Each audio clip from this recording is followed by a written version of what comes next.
Hello Misters and Missuses. I'm going to talk about the Mt32-pi MIDI thing today. This thing attached to a Raspberry Pi and then plug that into your MiSTer and it makes some classic games sound really good. Like the music sounds awesome. I did some research and it supports MT32 music, Roland GS and general MIDI, so that's good. Yeah, it changes in-game music from sounding like this to this.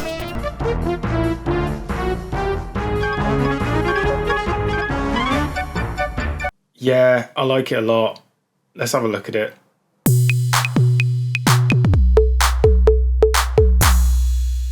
Now, I suspect every retro gamer is familiar with MIDI music, whether it's a software solution in Windows or something, or an old game running through your sound card, and depending what sound card you had, it didn't necessarily sound all that good.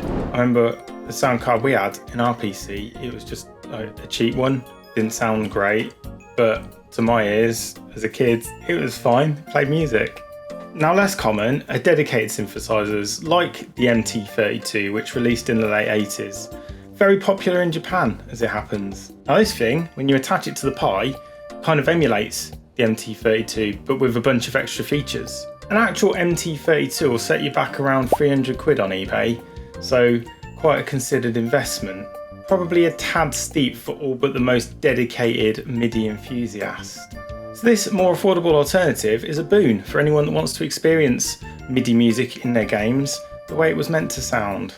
Created by a guy called Dale Wynham, aka Dopefish, that's a sick name. It's been in development for around 2 years and supports far more than just the MiSTer. In fact, you can actually plug an actual keyboard into it and other MIDI devices. And as I said earlier, it's a lot more versatile than the original MT32 as it supports the MT32, Roland General Standard and MIDI, General MIDI. But today I'm going to focus on the MiSTer because that's probably why you're here and that's what I've been using it with. So what do you need to get started? Well, first of all, you're going to need a Raspberry Pi. If you've already got one, great, good stuff. You're ready to go, pretty much. You obviously also need an SD card for your Pi. Pop that in there. And you're going to need this special hat for your MiSTer to connect it. Hang on, which connects to the GPIO pins on the Raspberry Pi. Yeah, you just plug it together like this. So, oh, you'll also need a little USB 3, like a decent quality USB 3 cable, because there's a lot of crap going back and forth. So this hat thing, you can actually make it yourself by following the blueprints, the plans, or just buy one. They're about 25 quid. I got this one from MiSTerFPGA.co.uk. They ship worldwide, so you know, wherever you are, go see them, they'll hook you up. And then getting everything set up is a doddle. You just go to the GitHub page, download the latest release. You're going to need also to tweak the config. I'll leave a link to that in the description. It's dead easy. Just go and tweak the things you need to do, get it to work with the MiSTer, and also find the Roland MT32 ROMs, which are freely available online. I think I got mine from archive.org, so that's a good place to start. Once that's done, drop all the files onto your fat formatted SD card, pop that sucker into the Pi, boom, and attach the hat thing, which makes the whole thing possible. You just plug it in, just like that, it's done. And then you get your USB cable and you plug that in the USB socket there. Once you've got this, all you need to do is connect that up to the serial user I/O port, which looks like a USB port on your MiSTer. It's on the I/O board, you know, the little board with the fan on. Yeah, just plug that in. And the great thing about it is you don't need a separate power supply for your Pi. All the power comes through the USB, which is really neat. So yeah, just one cable, boom, done. And then if it's all gone according to plan, you just switch on your MiSTer and it should just fire up and it's ready to go with the supported cores. So my first port of call with this was ScummVM, because I did a video on it a couple of weeks ago and I've been having tons of fun playing through some of those old adventure games and I felt like I was missing out on something. And honestly, I was sitting on the fence with the MT32 for quite a while thinking, do I really need it? But then I got one and I needed it. It's really good. So as a point of comparison, here's Day of the Tentacle with regular MIDI.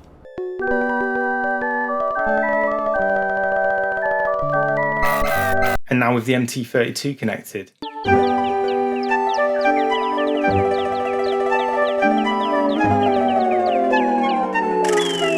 that's way better.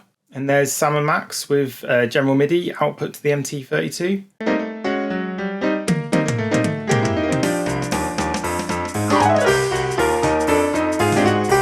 Another cool feature is SoundFonts. These are basically collections of samples or wavetables, and you download them and pop them on there, and then you can sort of cycle through them to make it sound like different systems even. So you can get them for like the SNES, make it sound like a SNES or a Mega Drive or a Game Boy, or even like specific games. So you get samples from Chrono Trigger, which I'll show you that in a minute. That's really good.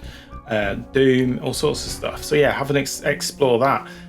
Yeah, as I said earlier, one of my favourite sound fonts is the Game Boy one, which sounds like this.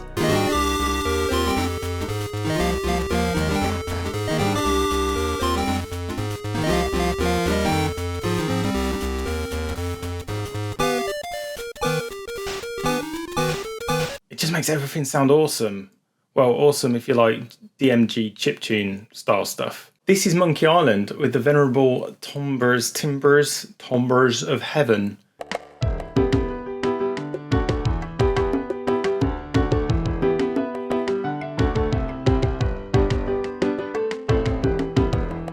This sound font in particular comes in at a whopping 440 megabytes, and it's a little bit too much for the Pi, especially with complex arrangements, but some of the more simpler stuff plays out fantastically. So it's worth trialing anyway. Right, let's jump into AO486 and Windows 95 and try out some classic MIDI songs.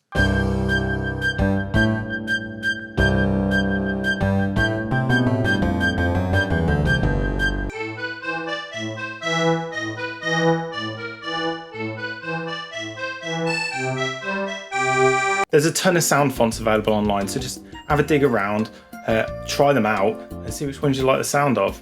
There's a number of cores that support the MT32, in addition to AO486, the Amiga core, Atari ST, and quite exciting actually, the Sharp X68000, which has a ton of games which actually support the MT32 directly and sound fantastic. Castlevania is a favourite here, known as Akumajo Dracula in Japan. All you need to do to get the MT32 to work with it is just select it from the menu on boot.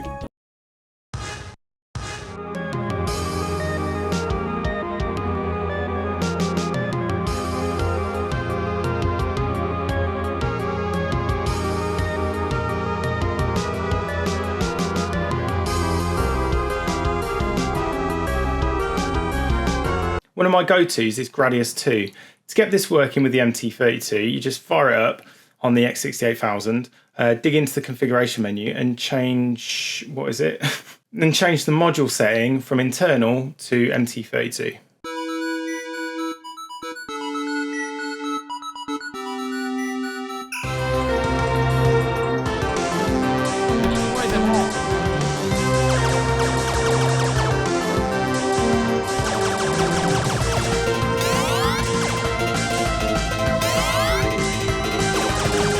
And also, classic shooter Sol-Feace. This one's a bit trickier. You need to hold down a weird Japanese button which doesn't exist on Western keyboards.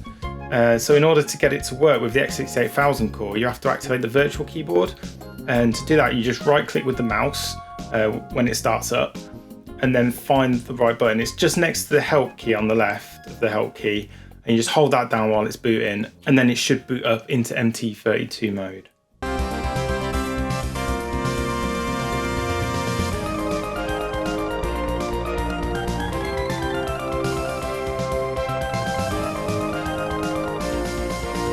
I found a cool little list of X68K games and whether or not they support MT32. I'll leave a link to that in the description.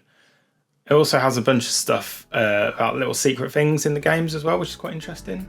Sadly, I couldn't get it to work with Parodius, which I would have really liked to, because that's got a wicked soundtrack. So if anyone knows how, let me know in the comments.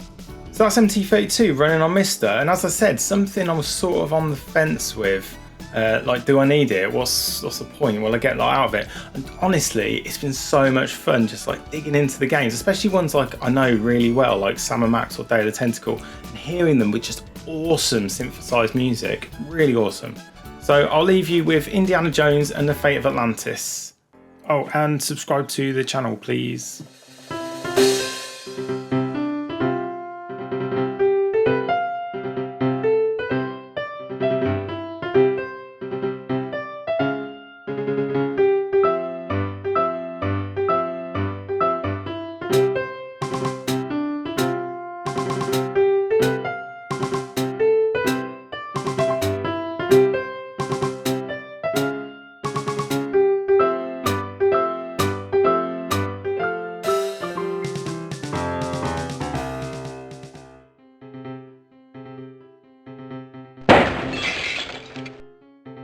All right, Jones, how you gonna find that statue and all this junk?